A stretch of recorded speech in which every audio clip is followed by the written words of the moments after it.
This walking encyclopedia of Mets knowledge has covered sports in the New York area for the better part of 4 decades. A graduate of both Cardozo High School and Queens College, he's been a Mets fan since the start and joined the broadcasting family way back in 1994.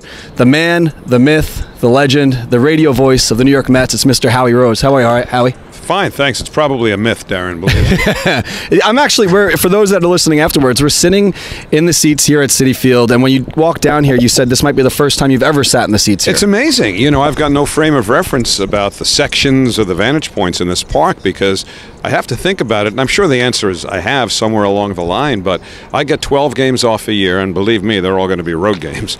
So I don't think that I've ever missed a game here at Citi Field since the Mets played their first one here in April of 2009. So for me to be sitting in the stands is kind of a new thing, too.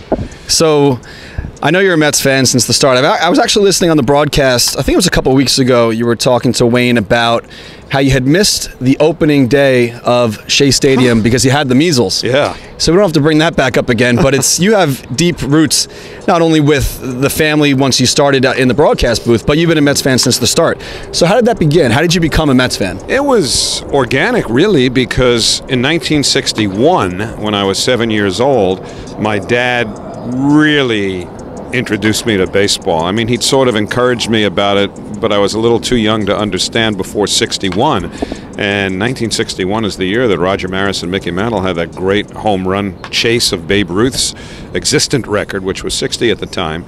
And just imagine falling head over heels in love with baseball that season with so much going on in New York. Well, end result of 1961 is that now there's this new team that's coming along the next year. And being a narcissistic little runt, I thought, wow, this is great. Now I'm a baseball fan, so they're creating a new team just for me. Yeah. And I figured that the Mets were I had a proprietary interest in it somehow.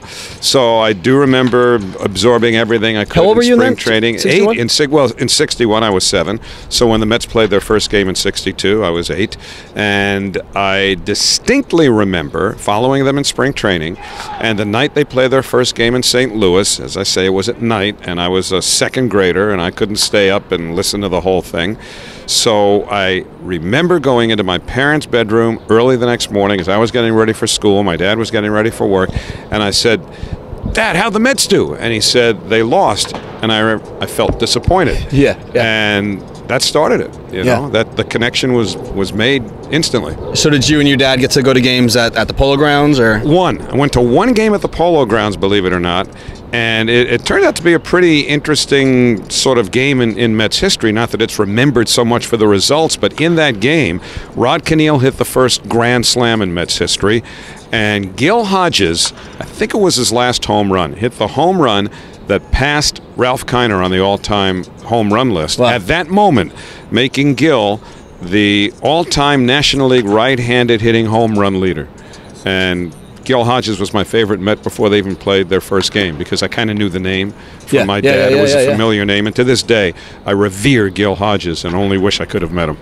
So I've heard you say before that you would sit in the upper deck at Shea Stadium and also go through the motions that you were a broadcaster. So is that really what sparked it for you? Did you have ideas or thoughts early on that this might be the path you wanted to go down? I did, but full disclosure, I didn't really practice baseball broadcasting very much. I never did at Shea Stadium. Wow. Because I found out it's much, much harder to try to learn to broadcast baseball if you're not prepared, if you don't have all this information in front of you. Because, when I was 14, I could say there's a ground ball to short, but I couldn't say, here's ball one, and, oh, man, now what do I say before the next pitch, you know? There's a rhythm and a tempo and an overall preparedness that I had no idea about then. So, actually, I cut my first aspirational broadcasting teeth by, well, we all kind of did by turning the TV sound down and trying to tape play-by-play off the TV, our own play-by-play. But I had season tickets for the Rangers as far back as 1970. No way. And I would have occasionally bring my tape recorder to the Garden and sit there and do play-by-play of the game. Do you have any of those tapes? Yeah, somewhere. Wow. Yeah, they do exist. You should post them somewhere. I think a lot of fans would be interested in hearing that. They might. Yeah. They might cringe, but it's not very polished. But I was 16. cut me some slack. So when you went to Queens College, was it for this? Oh, you better believe it, yeah. In fact, I graduated from Queens College, and I spent almost my entire collegiate career at Queens, but I went to Brooklyn College for my very first semester, fall '72. What happened was my dad, may he rest in peace, got sick with what we now know as Alzheimer's. We didn't know what it was then, but he got sick my senior year in high school, and I was planning on going to a state school. But once my dad got sick, I had to stay home. And I had already gotten to know Marv Albert because I'd become the president of his fan club when I was 13 years old. And, you know, he was my all-time mentor in this business. I mean, he means everything to me as a broadcaster in particular. And, you know, I got kind of panicky when I realized I had to stay home. And I said, Marv, do you have any idea which of the CUNY, the City University schools, are best suited for broadcasting? And he knew I wanted to be a broadcaster, and I don't know that he really knew about the curriculums, but he knew of Brooklyn College. He'd been from Brooklyn, and he said he knew that Brooklyn had a great program. I said, that's it, I'm going to Brooklyn. If he said Venus A&M had a great broadcasting program, I'd have tried to get into Venus A&M. I was doing whatever he suggested, and I couldn't handle the commute because I grew up in Bayside, and I just didn't want college to be 13th grade, you know, and that's what I was afraid Queens was going to become. So I got out of Brooklyn after one semester, and it was the best thing I ever did because I just loved my time at Queens College and made several really good friends there, one in particular whom I consider as close a friend as I've got, really. And it was the best thing that happened because I got involved with a college radio station at Brooklyn initially and then at Queens, and that really helped set me on my way. So from there, before you ended up with the Mets in '94, you had a number of different gigs. So, well, I'm sorry to interrupt, but I actually started with the Mets in '87, doing pre and post. Oh, okay. Doing Mets Extra. Okay. And then they started using me to fill in on radio. I don't know, somewhere in the late '80s. I think '89. I did a few. For some reason, I always had '94 circled. Well, because everybody kind of prints that because that was the first year that I did an appreciable number of play-by-play games. Okay. But, you know, we had this show called Mets Extra, which was the wraparound of Mets broadcasts that were initially on WHN going back to 1980, well, in 1987 anyway, was the first year I was there. And I'm pretty proud of that show because I think it broke a few barriers and broke a little ground in terms of how we handled interviews. They weren't going to be pap or they weren't going to be, you know, kissy face interviews. You know, we tried to get something out of these guys. So I'm very proud of those 5 years that I did the pre and post too. So I'm kind of jumping ahead here, but you just brought something up about being kissy face. As a Mets fan, growing up and then covering the team, I talk about this a lot on the show, seeing behind the curtain, and maybe things may change once you're covering the team from a professional level when you follow them as a fan. So did you notice that once you started, anything maybe changed for you in that aspect? In terms of being able to do a journalistically sound interview as opposed to really journalistically kind of a fan-oriented one? No, more so like, I'm just using Travis d'Arnaud because you know what came you know, from yesterday with the DFA. So is it harder to conduct an interview with a guy who you might revere in a certain way or be a fan of as a fan than when you have the interview and you sit down, that it comes from a different angle because now you're doing it as a job? It's a good question because, you know, those days are long gone for me. I mean, I'm you know, sorry to admit it, but I'm 65 years old, and it's just not the same level of fandom at that age. It hardly exists. It really doesn't as fandom as much as it does in this context as a broadcaster. And so I get to know these guys within a much different sort of prism that the guys that I started covering when I broke into the business. Now, you know, the 1969 Mets will always be my team. You know, I was 15 when they won it all, and those are the guys I grew up with, and those are the guys I largely idolized. Now, having done this as long as I have, I've gotten to know a number of those guys, and at least a handful of them I would consider friends, some of whom I've socialized with, you know. And even when I'm doing that, I mean, I could be out to lunch or dinner with one of them, or just standing around shooting the bull, and even though it's an adult conversation, there's still a part of me that goes, man, if somebody would have told me in high school that I'd be, you know, sitting having lunch with Tom Seaver or Buddy Harrelson or somebody like that, I'd have flipped out. Yeah. And I still get that little twinge, you know, but it's different as the years pass and you become an adult and an older one. So you bring up a good point about, those moments that you have that still strike you as a moment like that. Do you remember your first pinch me moment when you started broadcasting with the Mets? Was there ever one? Was there something where you're like, wow, I'm actually doing this right now? Well, the first game that I ever did when I was working with Bob Murphy, that was a holy smokes moment. Yeah. Because of just what Bob and Lindsay and Ralph were. And that took a little getting used to. I felt, especially because when I started to do that, I was the pre- and post-game guy, and I was just a fill-in play-by-play guy. And if I can say so now, I was awful back then when it came to play-by-play. I wasn't properly trained, I really learned to do Major League Baseball at the Major League level, wow. Which is not an easy thing to do, and I wouldn't recommend it, but just sort of a serendipitous series of events led to that. And thankfully, at least to this point, it's all worked out. But I was a little intimidated. I was absolutely intimidated at first by Murph, who could be intimidating, too, because he was very rigid. Mm-hmm. And he wanted things done the way he felt that they were supposed to be done. He was of a generation that did not criticize, did not discuss strategy, did not look at worst-case scenarios as opposed to best-case scenarios. And I'm younger and was trained much differently. So that wasn't easy. But as I did a little bit more, it got a little bit better. And then to work with Ralph on television was just beyond belief in terms of the person that he was and obviously the player and the broadcaster that he became. But he was just such a great man, just such a special human being. I miss him every day. Whenever I come here, I think of Ralph. I miss him terribly. So let's transition a little bit. Not even really transition much.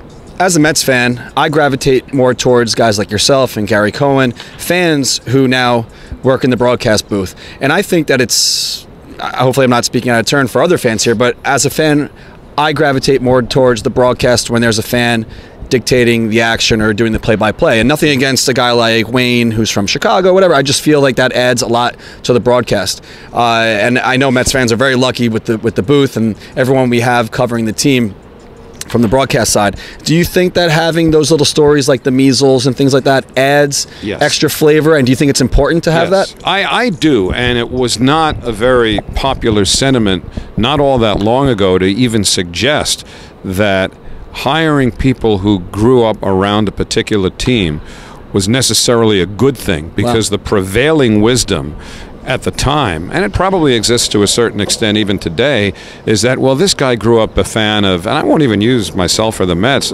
somebody in L.A. grew up a Lakers fan, let's say. How could he be objective? How could he tell the story responsibly? And I take that as an insult, personally, as a professional broadcaster, that one would think that I colored everything I said because of the affection I have for the Mets and the organization and having grown up with them, really. Broadcasting's a tough nut, and it's hard enough to get there. It's doubly hard to stay there. Mm-hmm. And if you're going to stay there, you'd better check all the right boxes, and those mean being objective and honest and fair. Now, maybe objective is almost a wrong word because it suggests that I don't have any kind of interest at all in who wins. Right. Let me let you guys in on a secret, okay? I want the Mets to win, and if that's a problem for anybody, so be it. My hope and my great wish is that I can be perceived as someone who is given a fair account of what's gone on the field, despite the fact that I am emotionally invested in seeing this club win. I have no problem admitting that now. I would have been afraid to have done that 30 years ago. 30 years ago is a long time, but I feel like they'd have to be silly to not realize that the fans want to connect with who's calling the game. Absolutely. And, I don't want to throw ESPN under the bus, but a lot of times when ESPN is broadcasting the game, I know, you read on Twitter, you have a Twitter account. Oh, we're going to have a big audience when they're doing the game. Yeah, I know that. They put it on mute and they turn you guys on. They try to sync it up. So I get it. I think there's definitely a connection on that level, and I know that I'd certainly appreciate it. So well, I appreciate that, because that's really about the highest compliment you can pay, is to say that any of us who do what we do for a living have connected with our audience, because if we don't, we're not going to be around very long. So let's talk about longevity. You did hockey and baseball together for a long time. Yeah. So do you know how many days a year you were working then? I never figured it out because I never wanted to. It was kind of a daunting thought. But, it was easy to say that at its peak, when I started doing all the games on radio as opposed to half of them on TV, well, that's 162 games. I do 150 now. I don't know that I had more than 3 or 6 off the first few years I did it. But let's just let's just say 150 baseball games just for the heck of it. And eventually I was able to get 12 hockey games off, although not at the beginning. So say I did 70 hockey games. So that's 220 events right there. Now I would rationalize it by saying, all right, how many days in a week? 5. How many weeks in a year? 52. So that's 260 days, and obviously weekends, or at least vacations. And so I look at it as though, well, I'm not working more days really than most 9-to-5ers who work 5 days a week, and that was rationalization. It wasn't reality, because travel is the great equalizer. There's nothing more challenging than life on the road. And when you have a couple of young kids at home, as they were when I started doing everything, the guilt is enormous. And God bless my wife, Barbara. She's the best, because she basically raised both of those kids at times when I wasn't away for stretches of time. And for them to have turned out so wonderful, there's a tribute to Barbara as much as anything. I was going to bring that up. I only have one daughter, but I certainly don't miss as much as you must have had to miss back in the day.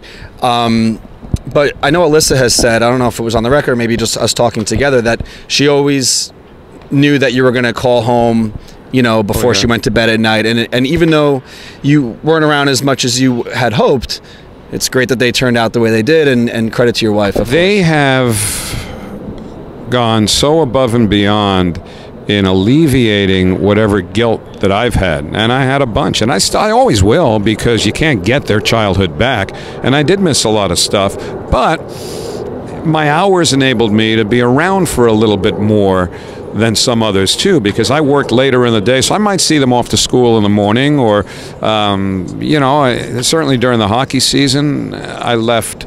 Especially when I started working for the Islanders, it was really close to home, and I'd often see them when they got home from school, spend a little time with them, and then headed off to work. So, I did get to see them in ways that a lot of other fathers wouldn't on an average school day, but it wasn't enough for me, and I'm sure it wasn't enough for them, but they have, God bless them, turned out so great, and they'll kid with me from time to time about, well, you weren't here for this or you weren't here from that, but I know that they're kidding around, and I just cherish the relationship I have with them.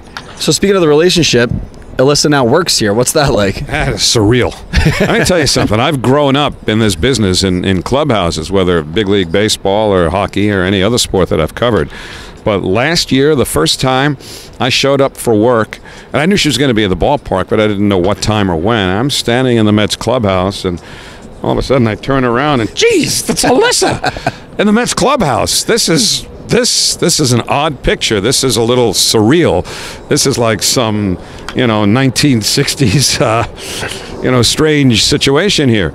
But I'm very proud of her, and the fact that she's progressing and doing more and more here, and I hope it continues.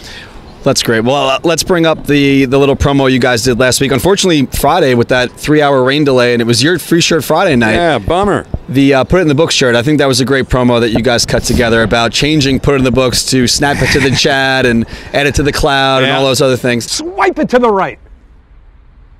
So it's been known, I'm not asking you to air out your handle here, but I think you have Twitter, or at least keep up on. I'm going to check it right now. See what you put on there today. Yeah. Oh, you follow it? You follow 7 Live? Of course I do. Look at that. That's a great endorsement. You got to figure out who I am. No.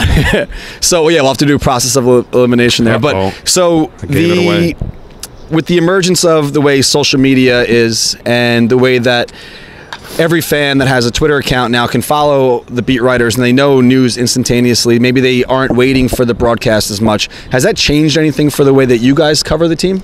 In terms of the immediacy of news because of any aspect, has Twitter or social media changed the way that anything happens in the broadcast booth for you guys? Only from an interactive standpoint. I might have a question for the general masses that I'll direct towards Twitter, and I'll say, hey, look, we've got 2 accounts active in the book. There's Madge at Mets Booth, and there's Wayne Randazzo. And if we bring something up that would be interesting to hear about from a fan's perspective, I'll direct them. I'll say, hey, send Madge a tweet or send Wayne a tweet, and let's talk about this on the air. And every once in a while we do. And generally those are for situations when a game is bogged down and there's not much going on or it's terribly one-sided. But there are times on a stream of consciousness basis where I'll be reminded of something or something will pop into my head and I'll go, well, let's see what they think. And I enjoy doing that. So let's talk about something else that actually came up on social media last week. I want to get your take on this. There's a guy from the Bronx. He went to Fordham. He now works for the Nationals. I know His name is Charlie Slows. Charlie's a friend. He's a great guy. Great guys could also be in the wrong every once in a while. And, what do they say? Imitation is the greatest form of flattery. Is what they say. But, sometimes, let's say there's a National fan following their account. They don't know about put it in the books necessarily. Right. So what I'm getting at is put the curly W in the books. What are your thoughts on that? You got to spill the tea here. Charlie, you're a no-good, 2-bit, skeeving, conniving thief, and I'm going to sue your butt right off. No, Charlie's a friend, man. Yeah, and I don't. That's your thing. If it's, you know what? Mets fans don't have many things. I think, but see, here's the journalist in me. Yeah. You should get both sides of it. You should hook up. You can do it on Skype or whatever. Get in touch with Charlie and ask him what the derivation of that call was, because I don't know that it was necessarily inspired by literally put it in the books. I think sometimes he says, and that's a curly W in the books or something. I mean, look. Anything in the books is yours. In the books, I'm very proud that people feel that has become my property. Yeah. But it's not, it's not copyrighted. It's out there for anyone who wants to have fun with it, as you guys did with a T-shirt, which is wonderful, and I appreciate you directing some of that to the Mets Foundation. I thought that was great. Imitation is the greatest form of flattery. You'd be better served, really, by asking Charlie about it. But, for me, I know what my motivation was with Put It in the Books. When I was a kid playing in the schoolyard or going to a game and sitting upstairs at Shea Stadium, if I was on a team that won, which did not happen very often because I was on it, but if we'd win, I'd say something like, well, I never said put it in the books. I would use, hey, that's in the books. And my friend and I would be at a Met game and they'd win and we go, well, that one's in the books, or something to that effect, which is probably all Charlie was calling up anyway. But my real motivation for finding something that worked is in this building tonight. We're playing the Mets are playing the Cincinnati Reds tonight, and Marty Brennaman, their Hall of Fame broadcaster, is in his final year of broadcasting Cincinnati Reds games now. He's going to retire at the end of the season. Has a great ending to Reds games if they win. Final out, or when the winning run scores, he'll say, and this one belongs to the Reds. And when I heard that for the first time, it was the year I started doing play-by-play for the Mets, and I thought, wow, that is perfect. What a great, neat, succinct way, without calling attention to himself, that is, to punctuate a Reds victory. I'd love to think of something like that doesn't bring it to me, but just accentuates the joy of a Mets win. And Put It in the Books kind of came around, and I toyed with a couple of different inflections before sort of accidentally tripping over the one I use now. But that's how that started, So how Charlie started it, you'd have to ask him. We'll have to play this back for him and get his rebuttal. But I don't know if you actually saw. Love you, Charlie. Army baseball put it in the books. I think yesterday. Are they using? Oh, I saw something. Which is cool because they're not a division rival. So that's. Hey, listen, if you want to hook up guys who are putting their lives on the line, Put It in the Books. God bless them, and thank you, gentlemen and ladies. You brought up the absolutely. Shout out to the everyone serving.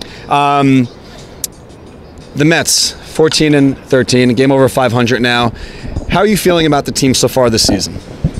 Well, I don't put too much stock into any short sample, and the first 12 games of last year are a pretty good reason why. I've always felt a start to a season lasts until about Memorial Day, because especially for the East Coast teams, because by that time the weather has hopefully warmed up and it's not the issue that it often is in the Northeast in particular, and the Midwest in April and even parts of May. And there were parts of this country that were affected by snow this week, the last week of April. So, I have to ascribe some things that happen to the weather. And, pitchers generally tend to take, in my opinion, a little longer to find their way because they're pitchers, like, position players too, they're creatures of habit, and they want to get into their routine. And for them, the routine is pitching, in most cases, every fifth day. And it hasn't been that often this year that most pitchers have been able to do that because of days off or rainouts or whatever. I'm mildly concerned that DeGrom and Syndergaard haven't exploded out of the gate, but again, it's such a small sample. I don't think there's any need to press any sort of panic button about that. Let's let it play out for the next month, and if things are still uneven at best, then that's a different conversation. I'm just glad they brought up Alonso to start the season. I think we wouldn't have had nearly as many wins as we had right now had he not been on the team. But I'm actually surprised they did. Oh, really? I have a theory as to why too, because and I've not been able to get any of this addressed by anyone that I've talked to with this team or any other.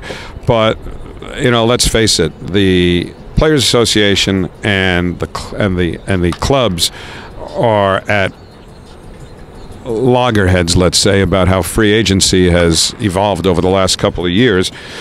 And I'm pretty certain that by the time the next CBA is done, the current system of free agency is going to be changed, or at the very least amended. And I think that the service time qualifications are going to change. It's not going to be 6 full years anymore. Maybe it'll be, and this is just my opinion, I don't know this, but I think that's going to be a big part of the next CBA. It's going to be a little easier and sooner in careers for players to become free agents. So, my thinking about that was, why cut off your nose to spite your face now with Alonso? Because by the time he's, quote, eligible according to today's rules in 6 years, the rules probably would have changed anyway. And that's why I think a lot more teams this year brought guys up from the get-go. So let's talk about rules changing. Are you in favor of the National League adopting the DH, and do you think it's going to happen? Great question, because it's a complicated answer with me. In my heart, I hate the idea. I abhor the designated hitter. But as someone who follows a National League team, the way this game has evolved right now, whereas most teams seem to prefer the majority of their games being played with an 8-man bullpen, therefore a 13-man pitching staff, as opposed to 7 in the bullpen and 5 on the bench, then I think you got to give a manager in the National League a chance, because if you've only got a 4-man bench, one of them is your backup catcher, who you're generally reluctant to use to pinch hit. So you've only got 3 guys on the bench that you can weave in and out of games if you need to make double switches and the like. I know, talking to managers in the National League, they may prefer the National League game, but they probably like the designated hitter from the standpoint of making their jobs easier. So I would reluctantly say, well, okay, if that's how it's got to be, that's how it's got to be. I'm holding out hope it doesn't happen, but I think pragmatically it almost has to. The Mets have quite a few guys that hit home runs, so I know that the players, I think that Syndergaard, I don't know if he actually runs his own account, but I think after this came out recently that it might be changing soon. Wrote something about don't take the bat out of my hands or something. These guys like to hit. I understand that, because the Mets are blessed actually with some pitchers who can swing the bat. Just about all of them. The 4 other than Vargas, and even Jason Vargas's lifetime batting average is over 200. But you look at just this year alone, the Mets have had 3 pitchers hit home runs. So just based on that, who the hell wants the desert? Who the heck wants? I work a clean room here. Edit that out. So, who wants the DH really? But I'm afraid that it might be coming, and it might be on the verge of becoming a necessity. What I wouldn't mind, though, is having the whole league follow the same set of rules. It kind of makes sense, but even though it's been this way for quite a number of years. But PA would never go for eliminating it altogether. Really? It's a highly paid position. Okay. They'll never go for it. So we'll see. Unless you add a roster spot or two, but I still don't think that would mitigate against the loss of a bigger salary. So let's talk about other things that are changing. MLB, if you follow their social media account, when things happen on the field, like a bat flip or whatever, that goes viral, and they like that. They need more eyeballs on the sport. What's your take on that? The show, is it too showy?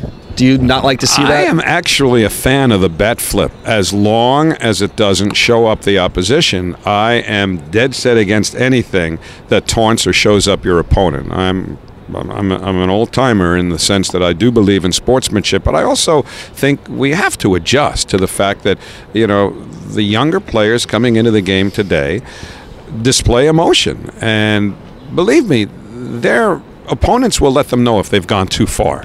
You know, well, whatever this unwritten code is, if it's not been obliterated, it's certainly been obscured. So I think we have to allow for the fact that the younger players today not only are used to, but demand the right to celebrate. But it's got to be done without taunting the opposition. And I would make the case, you could take bat flips back to, I mean, Reggie Jackson had a great bat flip. Nobody ever talked about that. You ever watch film of Reggie Jackson hitting a home run? When he knows he got it, he just kind of flung the bat back almost to the backstop. It was so cool. I mean, it was really great. Yeah. And I don't know of any pitcher that ever took exception to that. You know, I don't think we could stand in the way of, I don't know that I'd call it progress necessarily, but just natural evolution. So I'm going to hit some questions here from social media. I asked the fans if they had a question for you, shoot it my way, and I'll try to make it into the interview. So first one here, it's kind of a depressing one, actually. I'm amazed you got any others other than ask him what he thinks about Charlie Slows trying to steal put it in the books, because I saw a slew of those. A lot of those, actually. So this is a little depressing, but I got to bring it up because it's, as a fan and a professional, you got to roll with the punches here. So what was worse? This is from at Tom Verline. What was worse, calling the last game of 2007 or 2008? Oh, 2007. I mean, they were both bad. We know that. 2008 was just so sad because it was the way we closed Shea Stadium. Wish they would have done that prior to the game. Well, there were reasons. It was a day game, and it was going to be an elaborate ceremony, and people are not in their seats early in the morning. And I'm just going to digress for a second here, but the first time I ever emceed anything on the field was for the 30th anniversary of the 1969 Mets, and they did that before a 1 o'clock game. And we started the ceremonies like 11:30 in the morning. Whatever it was, there was nobody here. Wow. Or there. It was at Shea Stadium. And I think that their heart was in the right place. It was just a bad confluence of circumstances which ended it the way it did. But to have been 7 up with 17 to go and to see it unravel the way it did in that first inning in 07 and realize that the last 8 innings were like, you know, the Baton Death March or something, made it very, very difficult. And an ending that Met fans probably haven't gotten over yet, and understandably so. I was sitting there. I went to the game by myself, and that was the first time I was ever on the broadcast, because I was one of those fans at the end in the montage of just sitting in disbelief, sitting there by myself at Shea. You know, I can't believe what we just saw. And from that came the 7 line. Yeah. 2 years later. So this is from actually a buddy of mine, Tim Riley, writes for the blog. He wants to know what you miss most about Shea Stadium. My childhood. You know, Shea Stadium was home in every sense that my bedroom in Windsor Oaks in Bayside, Queens was home. That was my house, man. Yeah, you know, we used to get there 2 hours before first pitch. Back in those days, we'd go to a 2 o'clock game. That's when the afternoon game started. They'd roll the gates open at 12 o'clock. We'd hustle up when the entire upper deck, with the exception of the first few rows, which were box seats, the entire upper deck back then was unreserved. We would get there at the minute they open those gates, race up there, and generally get the same seats for as many games as we could. Section 1, row A, right behind home plate. We even carved our initials into the seats. No way. Yeah, and there were wooden seats back then. They were taken out in 1980. But I miss that place the way I miss my childhood home, you know. A lot of people don't know this, but whatever they call the club behind the plate now, those are actually first-come, first-served seats as well, that little patio there. So if you have tickets to that club and you get here early enough, you could sit right in those, the Delta Club. You can actually, I'm giving out some secrets here now, but if you have access to the Delta Club, you can sit in those seats. Oh, front really? row. That's cool. As long as it's not reserved. We can do some games from down there. Yeah. People were saying actually if you do some games out there with us, but you got to check. You got to check with Madge about that one. He's got to put that together, and I don't know he'd be that excited about it. So Adam Adler on Facebook. Any good Fran Healy stories? I feel like we talk a lot about the 3 current TV announcers and the 3 in the booth, but you and Fran worked together on TV for a number of years, and if there's anything funny or anything that you could stands out in your Fran memory? was great company, and he could plug 3 sponsors on a ground ball to shortstop. It was unbelievable. He would work in a sponsor in any conceivable way. Well, one particular night, we are doing a game, and someone in the ownership group was nice enough to pass along a box of Krispy Kreme donuts. They just kind of shoved it into our booth. Yeah. And I figure I'm going to say something nice, and why not acknowledge the gift? So I say, hey, Fran, look at that.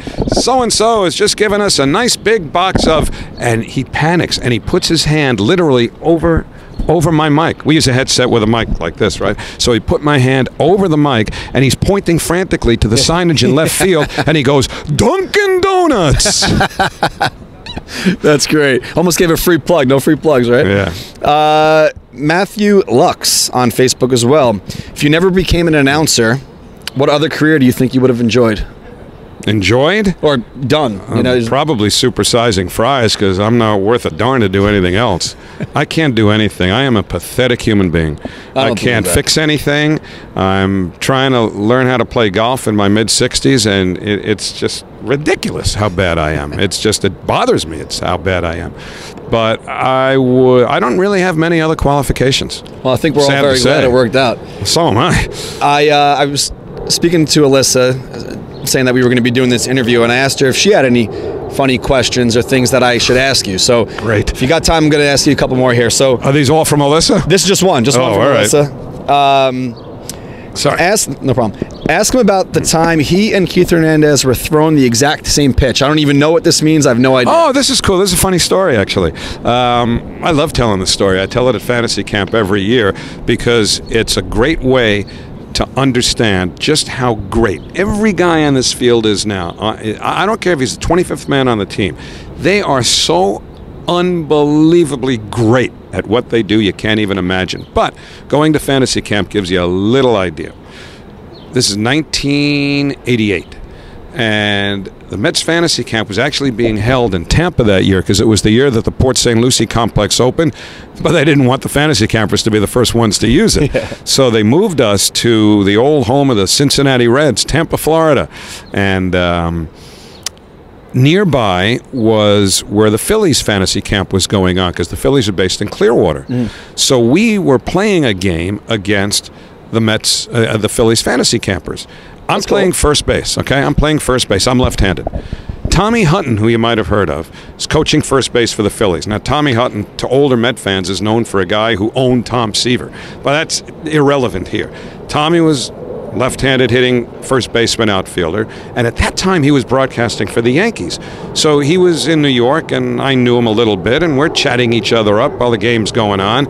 Fast forward ahead a half inning or so, I come up to hit. Again, I'm left-handed. So I get into the box, and Tommy yells out, "Time!" He says, "I'm pitching to the lefty." Yeah. And I go, "Oh, great." I go, "All right, Hutton, what do you got?" Well, he throws me a curveball that bends me back like this and makes a sharp 90-degree turn and hits the outside corner for a called strike one. I just dropped my bat and started laughing because I never played at any sophisticated level, and I'd never seen a pitch that good, a curveball that good. So a week or two later, I have Tommy on my radio show, and I tell that story. I go, "Hey, Tommy, look, I know it was only me, but still, that looked like a pretty good curveball. Did you ever get into a game that was a one-sided game and pitch in the major leagues?" He says, "As a matter of fact, I did, and you'll be happy to know that it was in St. Louis against the Cardinals, and I threw Keith Hernandez the same exact curveball I threw to you." Yeah? What did he do with it? He said, "He hit it into the bleachers." That's not the worst of it. There's more to it. Yeah. So now I'm thinking, oh, man, that's humiliating on one level, but expected. So now I got to ask Keith. The next time I see Keith, I go, "Hey, Keith, did you ever hit against Tommy Hutton in the major leagues?" He goes, "Oh, yeah." He said he threw me this pathetic, dinky little curveball, and I hit it into the bleachers for a home run. And there's the difference. Yeah. I mean, those guys are just so great. And I respect that, and that's, something that has helped me as a broadcaster to just understand. You may think so-and-so in the vernacular stinks. Trust me, he doesn't stink.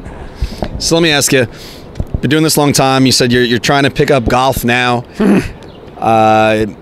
You retired from the hockey side of things, and I'm not asking this because I want this to happen, but do you ever have thoughts or ideas or inklings that you have a date circled on your calendar or a year circled on your calendar that you might want to retire from this?